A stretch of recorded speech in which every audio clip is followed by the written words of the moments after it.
আজ একটা গল্প শোনাবো এবং সেই গল্প থেকে কিভাবে সেন্টেন্স তৈরি করা যায় সেটাও শেখাবো। একটা থেকে দুটো শেখা হয়ে যাবে। একটি পিঁপড়া এবং একটি কবুতরের গল্প। তো বাংলাতে প্রথমে লেখা আছে, তারপরে সেটাকে ইংরাজিতে সেন্টেন্স বানিয়েছি। একদিন একটি পিঁপড়া নদীতে জল খেতে গিয়েছিল। তো এখানে সেন্টেন্স তৈরি করার নিয়ম হচ্ছে, প্রথমে সাবজেক্ট বসবে, তারপরে ভার্ব বসবে, তারপরে অবজেক্ট বসবে। তো এখানে সাবজেক্ট হচ্ছে কে? পিঁপড়া। আর ভার্ব কে হচ্ছে? ভার্ব এখানে গিয়েছিল, পয়েন্ট গিয়েছিল। আর অবজেক্ট হচ্ছে বাকিটা। তাহলে ইংরাজিতে হচ্ছে অন ডে অ্যান্ড অ্যান্ট মানে পিঁপড়ে went to the river to drink water. এবার কিভাবে হলো সেটা বুঝিয়ে দিচ্ছি। একদিন, ওয়ান ডে। তারপরে সাবজেক্ট হচ্ছে কে? পিঁপড়া। অ্যান্ট, এখানে অ্যান্ড তো হবে না, তার কারণ এখানে ভাওয়েল আছে। প্রথম অক্ষর যদি ভাওয়েল থাকে তাহলে সেখানে অ্যান বসবে। তাহলে অ্যান্ট পিঁপড়ে হলো। তারপরে কি হবে? ভার এখানে কি? ওয়েন্ট মানে কি? গিয়েছিল। গো মানে যাওয়া হয়, ওয়েন্ট মানে গিয়েছিল। এটা গো, ওয়েন্ট, গন। তো এটা হচ্ছে যে পাস্ট ফর্ম এইট হয়ে আছে। ঠিক আছে, গিয়েছিল তার জন্য ওয়েন্ট, গো থেকে ওয়েন্ট হয়ে গিয়েছে। তাহলে সাবজেক্ট হলো, ভার্ব হলো, বাকিটা হলো কি? অবজেক্ট। তাহলে দেখো, একদিন, ওয়ান ডে, এ পিঁপড়া, অ্যান্ট গিয়েছিল, পয়েন্ট টু প্রেপোজিশন ব্যবহার করা হয়েছে। দি রিভার, কোথায় গিয়েছিল? রিভার মানে নদীতে।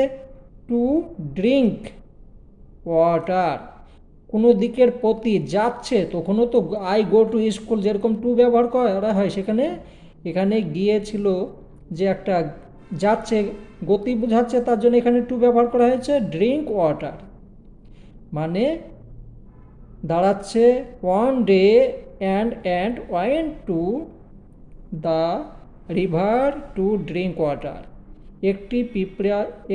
একদিন একটি পিঁপড়া নদীতে জল খেতে গিয়েছিল। এটুকু বোঝা গেল। হঠাৎ সে জলে পড়ে গিয়েছিল। হঠাৎ, যেভাবে হোক সে জলে পড়ে গিয়েছিল। তো সেটা ইংরাজি কি? এখানে দেখো, হঠাৎ, এখানে সাবজেক্টকে সে সাবজেক্ট। তো সে বলতে কাকে বোঝাচ্ছে? পিঁপড়েকে। তো পিঁপড়েতে আমি হি লিখতে পারি। যদি ছেলে পিঁপড়ে হয় তাহলে হি, মেয়ে হলে সি। কিন্তু ছেলে মেয়ে যদি কেউ কোনো কিছু বোঝার যদি না থাকে তখন তুমি ইট লিখতে পারো। কিন্তু আমি এখানে হি লিখেছি, তোমাদের ইচ্ছা অনুযায়ী সেটা তুমি লিখতে পারো। যাই হোক, এখানে হি লিখেছি। তাহলে এখানে সাবজেক্ট হচ্ছে কে? সে। আর ভার্ব হচ্ছে কি? পড়ে যাওয়া, পড়ে গিয়েছিল। তাহলে ফিল ফিল কেন? ফল মানে পড়া, আর তার পাস্ট হচ্ছে ফেল। আর বাকিটা হচ্ছে কি? অবজেক্ট। তাহলে সাডেনলি মানে হঠাৎ, হঠাৎ। হি ফেল ইনটু দি ওয়াটার মানে জল। হঠাৎ সে জলে পড়ে গিয়েছিল। এখানে ইনটু মানে কি? কোনো জলের দিকে, মানে কোনো কিছুর ভিতরের দিকে যাচ্ছে তখন ইনটু হচ্ছে। ঠিক আছে, তাহলে হঠাৎ সে জলে পড়ে গিয়েছিল। দেখো সেন্টেন্স কিভাবে বানাতে হয়, এইটাই হচ্ছে নিয়ম। যারা প্রথম থেকে ইংরাজি শিখছো, নিয়ম এইটাই। প্রথমে হবে সাবজেক্ট, তারপরে হবে ভার্ব, তারপরে হবে অবজেক্ট। তারপর নতুন নতুন নিয়ম আরও শিখবে। এখন এটা একদম বেসিকটা। বেশ, এখানে ফেল, এখানে ফল, ফেল, ফেলেন, সেখান থেকে হয়েছে, এটা হচ্ছে পাস্ট ফর্ম। বেশ, তারপর একটা কবুতর গাছে বসে সব কিছু দেখছিল। এই গল্পটা বাচ্চাদের শোনাবেন, তার কারণ বাচ্চাদেরকে যদি শোনানো যায় যে একটা বাচ্চার ওপর আর একটা বাচ্চার যে আকর্ষণ সেইটা বেড়ে যাবে, তার কারণ একটা বাচ্চা আর একটা বাচ্চার সঙ্গে যে দুষ্টুমি করে না সেইটা কমে যাবে। তো অবশ্যই শোনাবেন। আর যদি বাচ্চা নিজে পড়তে পারে তাহলে তো বেশি খুবই ভালো। যাই হোক, একটা কবুতর গাছে বসে সব কিছু দেখছিল। তাহলে এখানে আবার সাবজেক্টকে, এখানে সাবজেক্ট হচ্ছে কে? কবুতর, এ পিজন। আর ভার্ব হচ্ছে কে? বসে, গাছে বসে থাকা, বসে, বসে থাকা হচ্ছে ভার্ব। আর বাকিগুলো সম্পূর্ণ হচ্ছে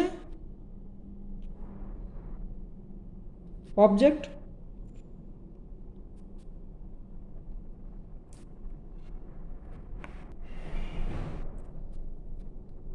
তাহলে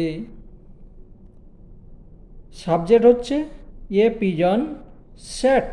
স্যাট মানে সিট মানে বসে থাকা, সিট মানে বসা, সেইখান থেকে হয়ে গিয়েছে স্যাট মানে বসেছিল। ঠিক আছে, বসেছিল। One, one a tree, on a tree, one a tree, one কেন লাগিয়েছে? এ মানে তো একটি গাছ, আর ওয়ান কেন লাগে? তার মানে গাছের মধ্যে যে ডাল আছে ডালের মধ্যে টাচ করে বসেছিল। টাচ যদি হয়ে থাকে তখন তোমার ওয়ান লিখতেই হবে। ঠিক আছে, তাহলে একটা কবুতর sat on a pigeon sat on a tree. A tree, tree মানে হচ্ছে গাছ। ওয়াচিং, ওয়াচ, ওয়াচ থেকে হয়ে গেল ওয়াচিং, ওয়াচ মানে দেখা, আর এটা ওয়াচিং মানে দেখছিল। এভরিথিং, এভরিথিং মানে সব কিছু, সব কিছুই দেখছিল। একটা কবুতর গাছে বসে সব কিছু দেখছিল, এটা হয়ে গেল। সে সাথে সাথে একটা পাতা ছিঁড়ে জলে ফেলে দিল। সে সাথে সাথে একটা পাতা ছিঁড়ে জলে ফেলে দিল। তাহলে এখানে সাবজেক্টকে হি বা সি, কবুতর, তার কারণ কবুতর নিজেই তো ফেলছে। এখানে তুমি ইড লিখতে পারো বা হি লিখতে পারো, সি লিখতে পারো। যেহেতু আমি এখানে হি লিখেছি, হি, হি মানে কবুতর। ইমিডিয়েটলি, ইমিডিয়েটলি মানে সঙ্গে সঙ্গে, খুব তাড়াতাড়ি, সাথে সাথেই।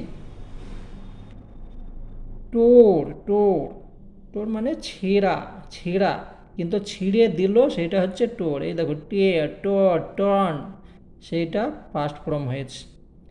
তো সে ছিঁড়ে, এ লিপ, লিপ মানে কি? পাতা, লিপ, একটা পাতা, তার জন্য লিপ। বেশি হলে তার আবার অন্য হতো, লিপস এরকম হতো।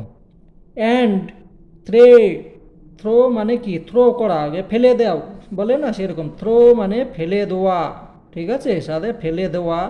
ইট ইনটু দ্য ওয়াটার, ওয়াটার মানে জল, ইনটু মানে নদীর দিকে, মানে পানির দিকে, জলের দিকে ফেলে দিল, সেইটাই বোঝাচ্ছে। হি immediately tore a leaf and throw it into the water. সে সাথে সাথে একটা পাতা ছিঁড়ে জলে ফেলে দিল। বেশ,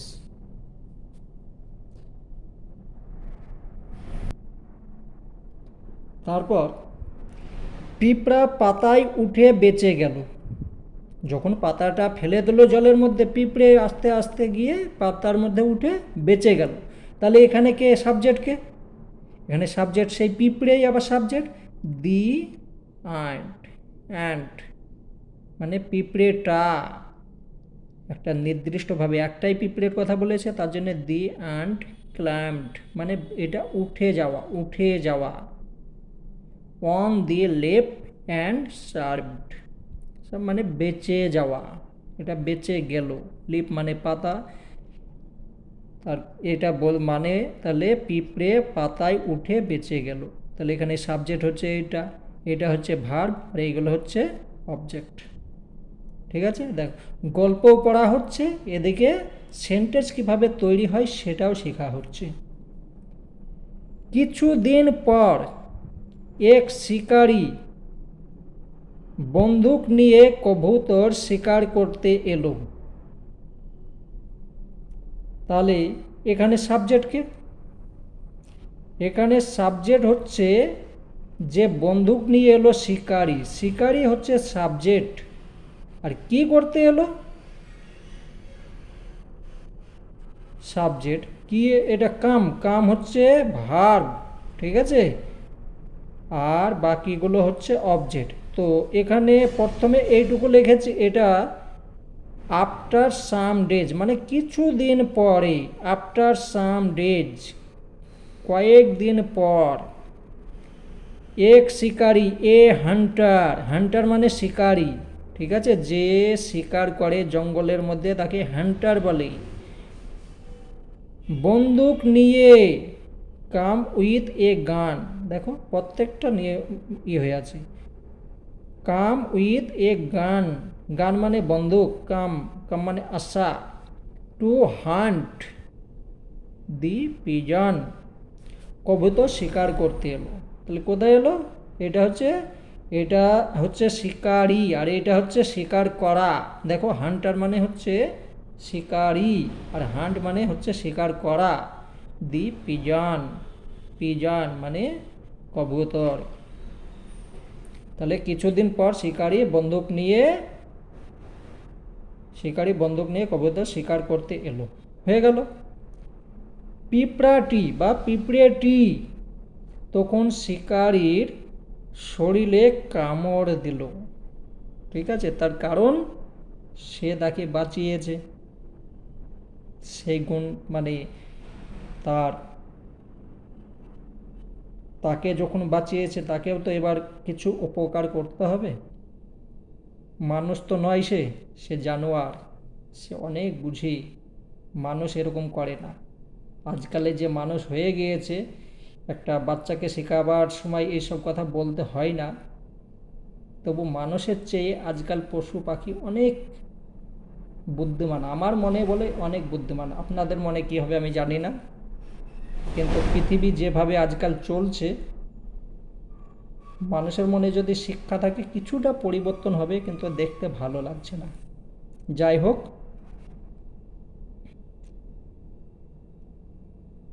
তাহলে পিঁপড়েটি তখন শরীরের এই শিকারীর শরীরে কামড় দিল। যখন কামড় দিল, তাহলে এখানে সাবজেক্টকে হচ্ছে অ্যান্ড, পিঁপড়েটা হচ্ছে এখানে সাবজেক্ট, আর কামড়ে দেওয়া হচ্ছে ভার্ব, আর বাকিগুলো হলো অবজেক্ট। দি অ্যান্ড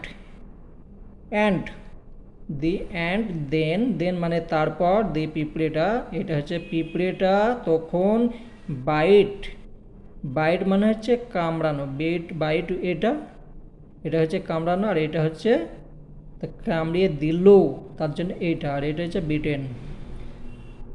তাহলে কামড়ে দিল দি হান্টার্স বডি, হান্টার যে হচ্ছে একটা শিকারীর তখনই এস যোগ হয়ে যাবে, অ্যাপোস্ট্রফি দিয়ে এস যোগ করতে হবে। তাহলে শিকারীর বলেছে, তার জন্য দি হান্টার বডি কিসে কামড়ালো? শরীরের মধ্যে কামড়ে দিল।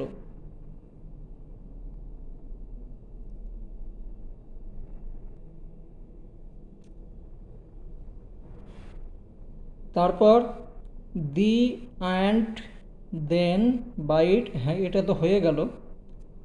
শিকারীর কাছ থেকে বন্দুক পড়ে গেল। যখন সে কামড়ে দিল, তোমাদের যখন দেখবে একটা কোনো পোকা বা পিঁপড়ে কোনো কিছু কামড়ে দিচ্ছে, তোমার হাতে যে জিনিসটা থাকে পড়ে যায়, ঠিক আছে, সেরকমভাবে। আর যদি পড়েও না যায়, তোমার কিন্তু ধ্যানটা ওই দিকে চলে যায় যে কোথায় আমাকে কিসে কামড়ে দিল, তুমি যে কাজটা করতে চাইছিলে সেই কাজটা আর হবে না। সেইভাবেই শিকারীর কাছ থেকে বন্দুক পড়ে গেল, ঠিক আছে। তাহলে এইটা এখানে সাবজেক্ট কে হচ্ছে দি গান, গান হচ্ছে সাবজেক্ট, আর পড়ে যাওয়া হচ্ছে ভার্ব, আর বাকি হচ্ছে অবজেক্ট। তাহলে দি গান ফেল, ফেল ফল মানে পড়ে যাওয়া, আর ফেল মানে পড়ে গিয়েছিল বা গেল, ফ্রম দ্য হান্টার, বন্দুকটা শিকারীর হাত থেকে পড়ে গেল। কত সুন্দরভাবে দেখো একদম। তাহলে বন্দুকটা শিকারীর হাত থেকে পড়ে গেল, আর কবুতর উড়ে চলে গেল। যখন বন্দুকটা পড়ে গেল তখন একটু কিছুটা শব্দ হয়েছিল, আর পাখিরা দেখবে একটু শব্দ হলে উড়ে চলে যায়। ঠিক আছে, তারা বুঝে নেয় যে আমাকে কেউ শিকার করতে এসেছে, তো আমি চলে যাই, বাঁচার জন্যে সে চলে গেল, আর কবুতর উড়ে চলে গেল। তাহলে এটার মধ্যে সাবজেক্টকে, কবুতর হচ্ছে সাবজেক্ট, আর উড়ে যাওয়া হচ্ছে অবজেক্ট, এই ভার্ব, আর বাকিগুলো আর অবজেক্ট। দেখো অ্যান্ড, আর মানে অ্যান্ড, দি পিজন, কবুতর, কবুতরটা, দি পিজন, ফিউ, ফিউ, ফিউ মানে ফ্লাই মানে ওড়া, ফিউ মানে উড়ে গিয়েছিল বা উড়ে চলে গেল অ্যাওয়ে, তারপরে সে নিজের রাস্তায় উড়ে চলে গেল। অ্যাওয়ে মানে এখানে নিজের রাস্তা বোঝাচ্ছে। ঠিক আছে, তার যেখানে ঘর সেই দিকে চলে গেল। এইভাবে পিঁপড়া আর কবুতর একে অপরকে সাহায্য করলো। তো এখানে সাবজেক্টকে, সাবজেক্ট হচ্ছে পিঁপড়ে। ঠিক আছে, পিঁপড়ে, এবং এখানে দুটো সাবজেক্ট হতে পারে, অ্যান্ড এবং পিজন, দুইজন আছে তার কারণ দুটোই সাবজেক্ট হতে পারে, বাকিগুলো হচ্ছে ভার্ব। এটা হচ্ছে হেল্প মানে ভার্ব, আর বাকিগুলো অবজেক্ট। ডাজ, ডাজ মানে এভাবে, এভাবে, অ্যান্ড, অ্যান্ড দি পিজন, পিঁপড়ে এবং কবুতর, হেল্পড ইচ আদার্স, একে একে অপরকে সাহায্য করলো, একে অপরকে, এক দুসরা মানে একজন অন্যজনকে সাহায্য করলো, হেল্প মানে সাহায্য করা। ঠিক আছে, তো কত সুন্দরভাবে আমি বুঝিয়ে দিলাম, আমার যতখানি বোধশক্তি ততখানি আমি বুঝিয়ে দিলাম। বাচ্চাদেরকে এইভাবে যদি বোঝানো যায়, প্রথমে সাবজেক্ট, তারপর ভার্ব, তারপর অবজেক্ট, এইভাবে হবে, অবশ্যই সেন্টেন্স তৈরি হয়ে যাবে। আমি একদিনে শিখিনি, কেউ একদিনে শিখতে পারবে না, চেষ্টা করলে হয়ে যাবে। যাই হোক, যদি ভালো লাগে একটু কমেন্ট করে দেবেন, লাইক করে দেবেন।